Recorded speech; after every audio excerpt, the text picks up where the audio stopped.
यह बात उन दिनों की है जब मैं 9वीं कक्षा में पढ़ता था। तब मेरी उम्र 14 साल थी। कुछ समय में अपनी फैमिली के साथ रहता था। मेरी फैमिली में मम्मी पापा और मेरी छोटी बहन भी थी।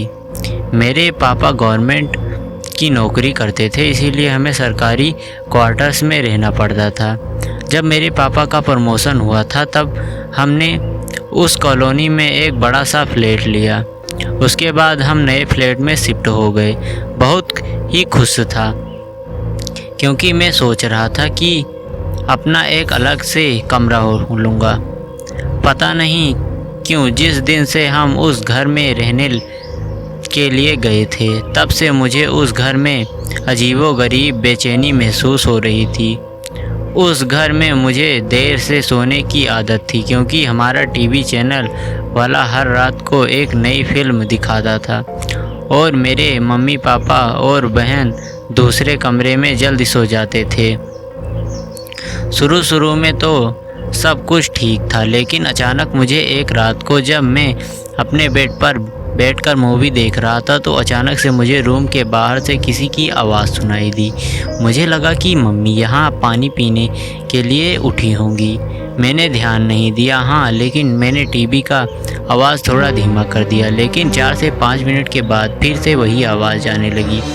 वह आवाज़ किसी औरत के चलने पर उसके पायल की आवाज़ आती हो, जैसे कि छन छन छन, बिल्कुल ऐसे ही आवाज़ आ रही थी। मैंने टीवी की आवाज़ बिल्कुल बंद कर दिया, लेकिन बाहर से आवाज़ आ रही थी, छन छन छन।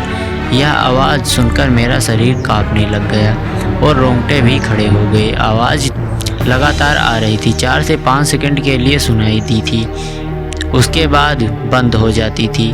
बाद में 3 से 4 मिनट के बाद फिर से छन छन की, जैसी कि कोई भारी पायल पहनकर चल रही हो। मेरे दिल ज़ोर ज़ोर से धड़कने लगा।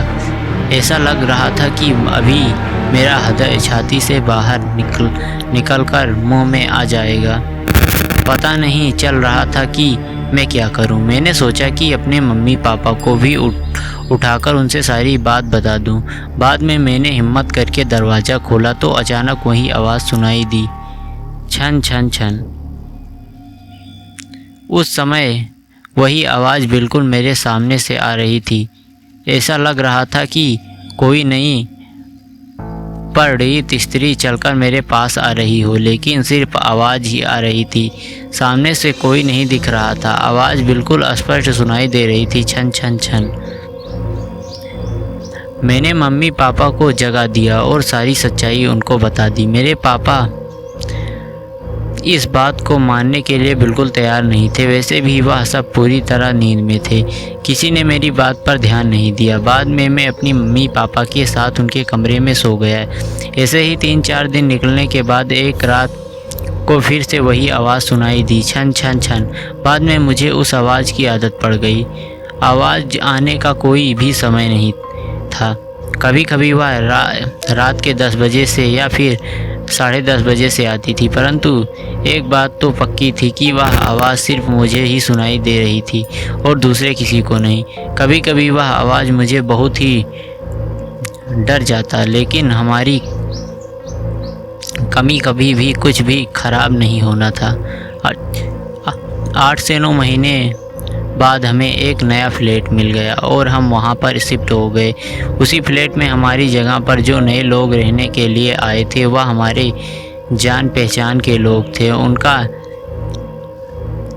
बेस मेरा बहुत अच्छा दोस्त था और उनका फैमिली काफ़ी बड़ा था।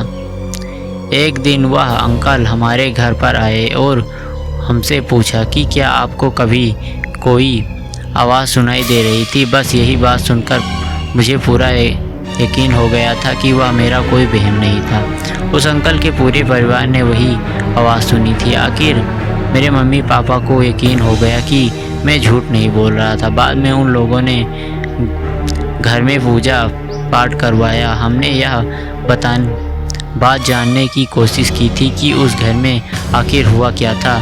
तब जाकर पता चला कि उस घर में एक नहीं 6 आत्माएं रहती थी।